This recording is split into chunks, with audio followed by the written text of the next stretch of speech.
Assalamualaikum warahmatullahi wabarakatuh. Nama saya Zaskia Dia Soraya dari kelas 96. Memecahkan permasalahan dengan teknik computational thinking. Kata berpikir komputasional pertama kali digunakan oleh Seymour Papert pada tahun 1980 sampai 1996. A. Berpikir komputasional. 1. Komputasi. Komputasi adalah algoritma yang digunakan untuk menemukan suatu cara dalam memecahkan masalah dari sebuah data input.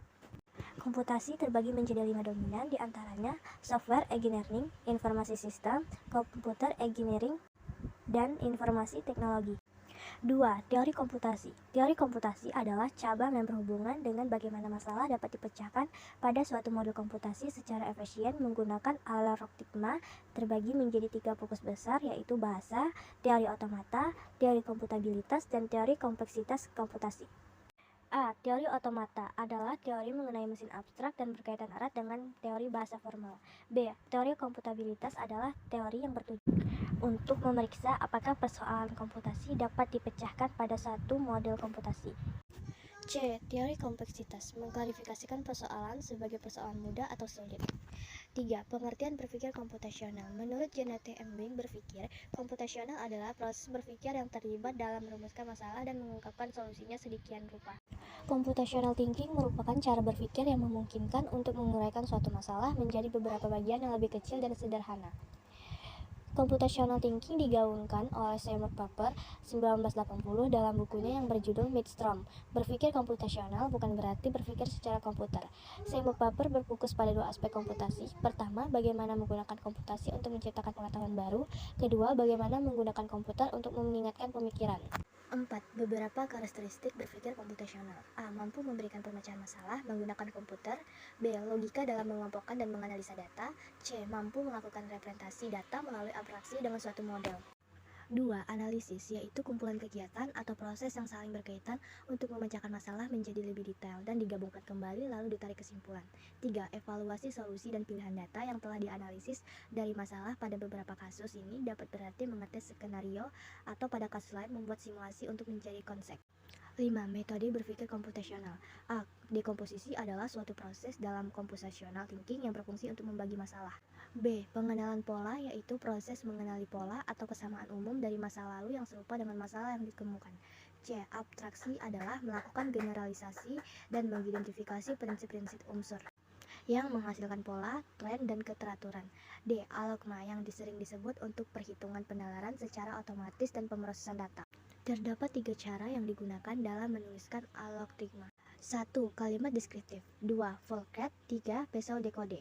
B. Contoh penerapan berpikir komputasional. Contoh penerapan berpikir komputasional thinking yang dapat diambil ialah mencuci pakaian. Kita mampu mengidentifikasi analisis dan implementasi solusi dengan berbagai kombinasi langkah atau cara. Bab 7. Membuat karya teknologi untuk memecahkan persoalan. Di era modern sekarang ini, segala sesuatu dapat diselesaikan dengan cara yang praktis. Hal ini merupakan dampak yang timbul dari hadirnya teknologi. A. Perantik dalam pemecahan masalah. Teknologi merupakan gambaran dari sebuah penemuan perangkat kertas yang menerapkan prinsip-prinsip saintifik secara etimologis. Kata teknologi berasal dari bahasa Yunani, yaitu teknologia, yang terdiri atas 2 kata, yaitu techne yang berarti keahlian dan logla yang berarti pengetahuan. Secara umum, pengertian teknologi informasi adalah suatu studi perancangan, implementasi, pengembangan, dukungan, atau manajemen sistem informasi berbasis komputer, khususnya perangkat keras dan lunak. 1. Perkembangan teknologi informasi dan komunikasi. Perkembangan teknologi dan informasi pada masa prasejarah tahun 300 sebelum Masehi, yang pada saat itu ditemukan tulisan pertama kalinya oleh bangsa Sumeria.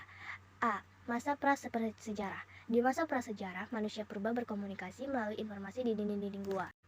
B. Masa sejarah. Di masa sejarah, proses menggambar di dinding gua masih berlangsung, namun berkembang lagi dengan cara menggunakan simbol pada masa kehidupan bangsa Sumeria yang memakai huruf piktograf di era 300 sebelum Masehi.